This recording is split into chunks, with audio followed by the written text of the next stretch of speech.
The moment comes for almost every serious Catholic, not in the first months of faith, but somewhere further along. The prayers that once felt alive begin to feel mechanical. The Eucharist, which once moved something deep in you, now lands without resonance. You go to Mass, you go to confession, you keep the hours as best you can, and God feels absent, not angry, not disappointed, just gone. And the question that follows is not theological at first. It is almost physical. What did I do wrong? Why has the warmth stopped? Is my faith even real, or was it just emotion all along? This experience has devastated more serious Catholics than almost any external trial. It is not the crisis of a doubter. It is the crisis of a believer who has gone far enough that the easy consolations no longer come. And the Church has always known it was coming for them. In the 16th century, a Spanish Carmelite friar named John of the Cross mapped this experience more precisely than anyone before or since. He called it La Noche Oscura del alma, the dark night of the soul. What he understood, and what most people who quote this phrase completely miss, is that the darkness is not a punishment. It is a preparation. Juan de Yepes Alvarez was born in 1542 in Fontiveros, a small town in Castile. His father died when he was young. His family was poor enough that he spent part of his adolescence in a hospital for the poor, assisting with the sick while studying at a Jesuit school. He entered the Carmelite order at 21, studied theology at Salamanca, and was ordained a priest in 1567. The same year, he met Teresa of Avila. Teresa was 52. John was 25. She had already reformed the Carmelite order for women and was looking for someone to begin the same reform for men, a stricter, more contemplative branch that would return to the order's original ascetic ideals. John agreed. The backlash was severe. In December 1577, friars from the unreformed Carmelite branch abducted John and imprisoned him in Toledo, in a cell 9 feet by 6 feet, with a slit near the ceiling for light. He was kept there for 9 months. He was flogged regularly. He was denied communication with the outside world. It was during this imprisonment that John wrote most of his poetry. He later escaped by untying his cell door at night and lowering himself on a rope made from his bedding. The poem we are examining today, Noche Oscura, Dark Night, was written during or shortly after this imprisonment. The prose commentary explaining it, The Dark Night of the Soul, came later.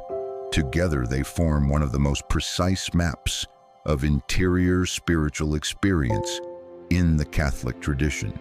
The primary text is in Spanish, Noche Oscura del alma, Dark Night of the Soul.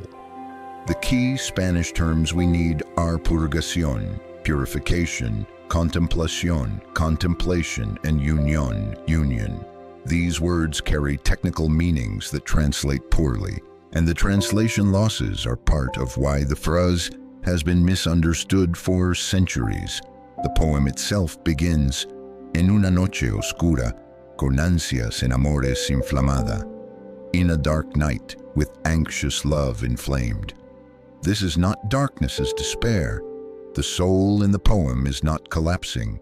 She is moving. The darkness is the condition of her movement. She has left the house. Salí sin ser notada, estando ya mi casa sosegada. I went out unseen, my house being now at rest. The house here is the soul's faculties, memory, understanding, and will. At rest does not mean contented. It means quieted, emptied of their ordinary activity. The soul can only move toward God when these faculties have been stilled. John was building on a tradition that goes back to Gregory of Nyssa in the 4th century and Pseudo-Dionysius the Areopagite in the 5th or 6th. The via negativa, the apophatic way. The idea that God, being infinite, cannot be grasped by any finite faculty, not by emotion, not by reason, not by imagination. Any image you form of God is, by definition, a smaller thing than God. The dark night, in its first literal sense, is what happens when these faculties exhaust their images. Prayer no longer produces consolation because the imagination has run out of pictures. Reason no longer produces theological insight because it has reached the edge of what it can formulate. John says in the prose commentary, "This is not God withdrawing. This is God becoming closer, so close that the soul's ordinary instruments for perceiving him are overwhelmed and shut down." He uses the image of a man coming from a dark room into bright sunlight. The eyes, built for moderate light, are temporarily blinded by a light they are not yet equipped to receive. So that is what the text literally says. Now, what does the tradition do with this? John divides the dark night into two distinct phases, and this distinction is the theological contribution that most popular use of the phrase completely loses. The first is the night of the senses. This is what most people mean when they say dark night of the soul. The loss of sensory consolation in prayer.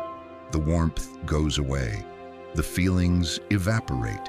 This is real purgation, but it is, in John's framework, only the beginning.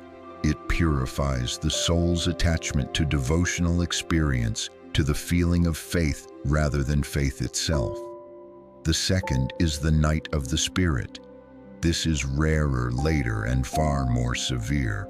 It involves not just the loss of consolation, but the active experience of spiritual suffering, a sense of being abandoned, of unworthiness, of God's absence as something almost physical. John calls it tinieblas horribly, horrible darkness. The soul feels not just empty, but afflicted.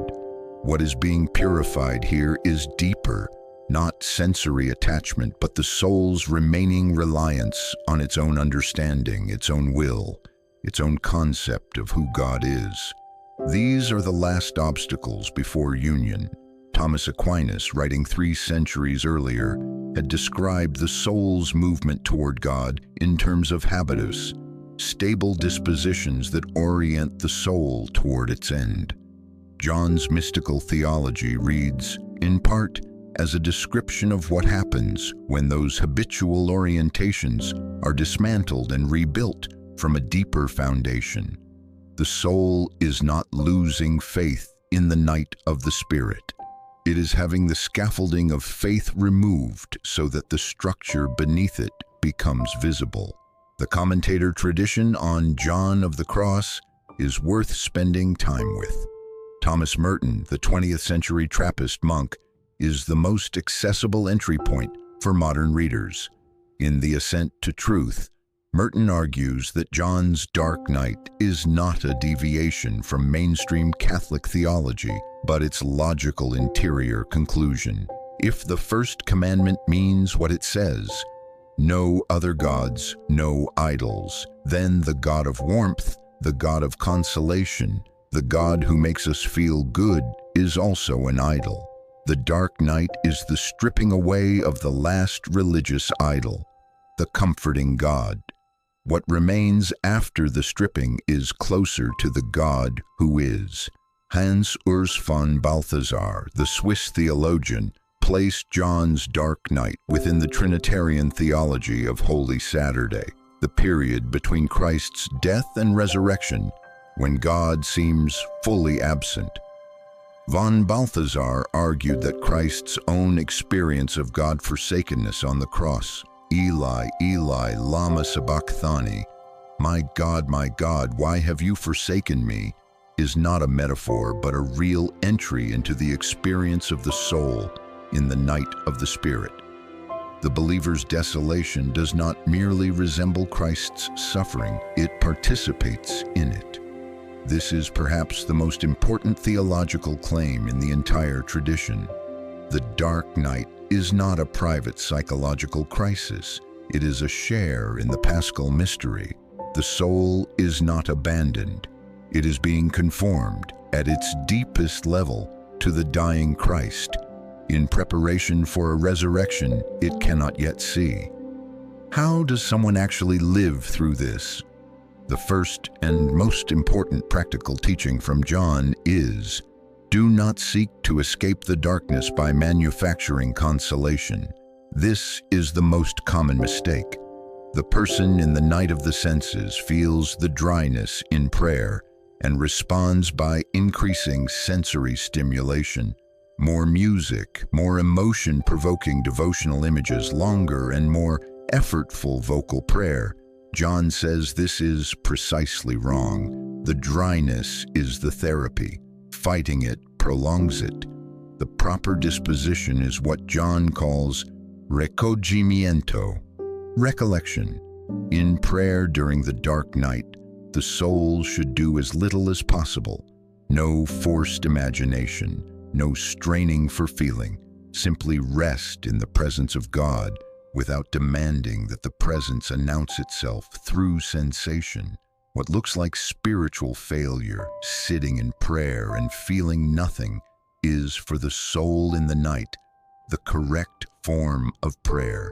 John gives 3 signs by which a soul can know it is in the night of the senses rather than simply in lukewarmness or spiritual laziness. First, the soul finds no pleasure in the things of God, but also finds no pleasure in the things of the world either.